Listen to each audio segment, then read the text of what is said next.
Stop mitigating risk. Hey everyone, I'm Matthew Cornwell with Get Taped here in Atlanta, Georgia, one of Atlanta's original audition taping services, which I co-own with my amazingly talented, beautiful wife and best friend, Brooke. And now on to our topic. Stop mitigating risk. Right now, you are mitigating risk or hedging your bets by deciding whether or not you want to watch the rest of this video. Because if it turns out to be a waste of your time, well, then you lost that time.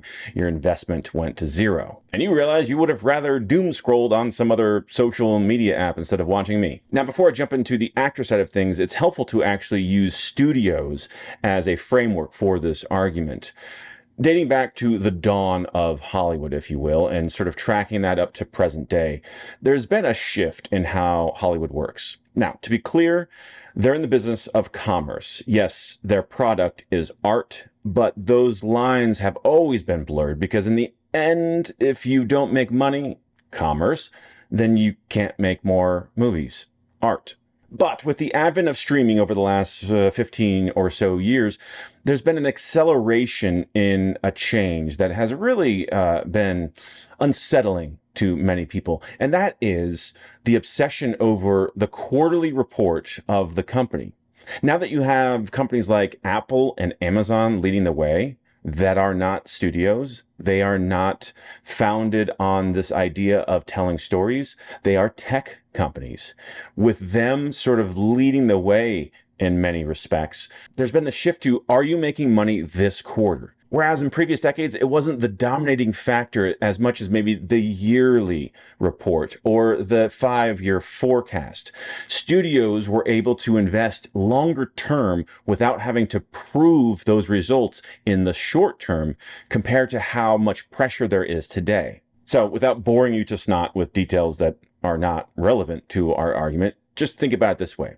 Studios nowadays are much more concerned with hedging their bets, with mitigating their risk, because if they don't please the shareholders this quarter, heads will roll. This is why you get movies like Batgirl getting completely shelved so that they can be tax write-offs to make the next quarter's results look better. Okay, Matt, that's fascinating, but what does this have to do with me as an actor? Glad you asked. Well, we as actors are completely susceptible to this same behavior, getting overly concerned with mitigating risk to the point where it's actually detrimental to our craft and to our careers. For instance, we get so caught up in wanting to book this audition that we hedge our bets and we mitigate risk too much. How? By trying to figure out what casting wants. In fact, when an actor's at Get Taped, it is very common for that actor to ask myself, Brooke, or one of our staff, hey, what do you think?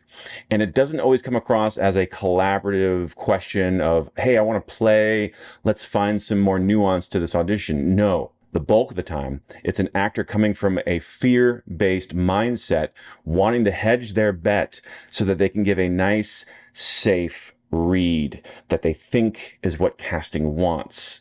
You're trying to mitigate risk, and I want to come back to this topic towards the end of this video and unpack it a little further. You also might mitigate risk by putting the least amount of time, effort, and money into your home self-tape setup. And while you still can get booked off of that less than stellar setup, you could be hampering your long-term success. And I'll just insert a quick plug for my online course, Get Set Up, that I'll link in the show notes below. It's a self-guided online course that allows you to build a home setup for any budget level. Now, you might also avoid mitigating risk by avoiding expensive headshots, thinking, I can still use those black and white ones from 2000, right? Or by having your friend take them, who was a wedding photographer once. You also might mitigate risk by assuming that your college training or that 8-week class you took 15 years ago, or that book you just read, or that podcast you just listened to is sufficient training for the long term. You avoid continuing education because it doesn't seem to have an immediate return.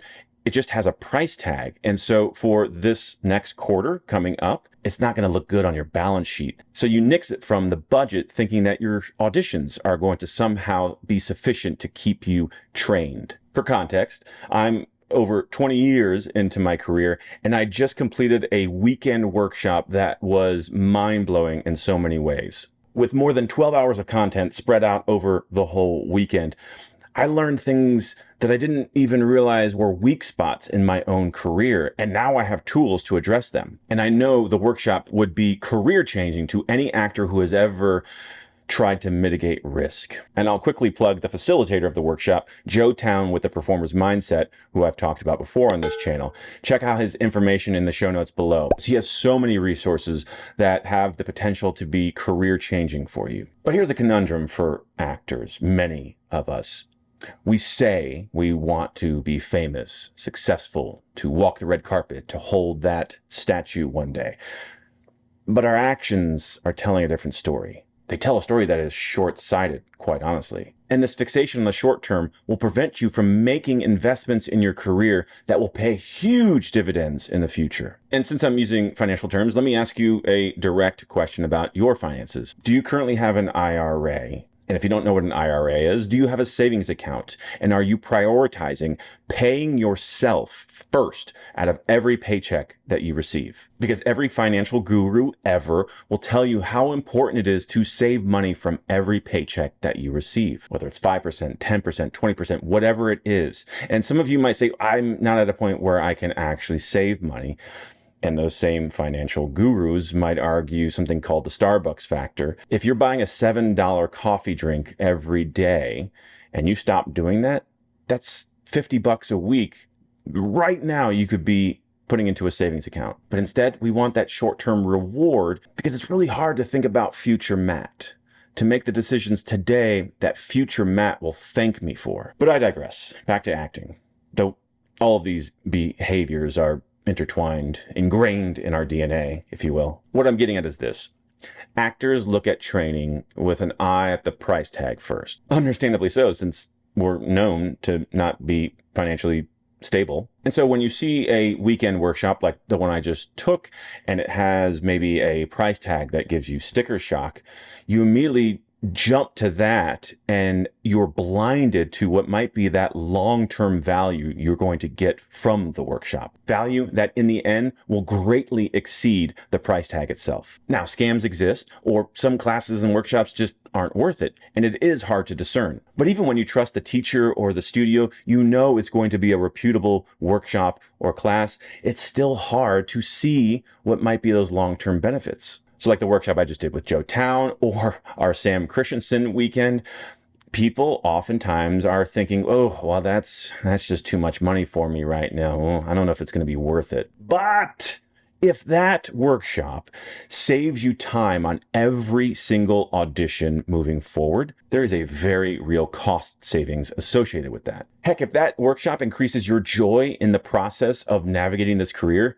there's certainly value in that. And yes, if your booking ratio improves, which no one can guarantee, well, there's certainly a tangible value in that as well. But again, if you're approaching your career like Tim Cook approaches Apple TV Plus or Bezos approaches Amazon, well, then you're more than likely to cut those corners and reduce those costs so you can mitigate risk and hedge your bets. You'll cut your budget for training and increase your budget for those short-term rewards like that $7 coffee that somehow has the milk squeezed from the teat of an oat. Guess that's why they charge $7 for it.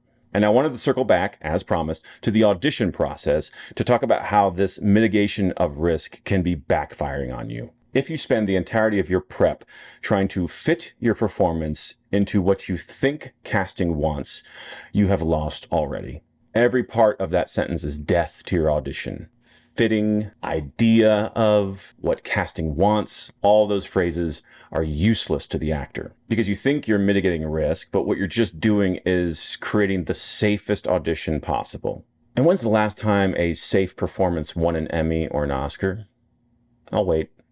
And if acting is exposing the truth, spoiler alert, it is, then by taking the safe road, what you're metaphorically doing is putting on all of Chandler's clothes. Look at me! I'm Chandler! Could I be wearing any more clothes? So let's start to summarize. Is risk mitigation bad? Well, in the stock market, no.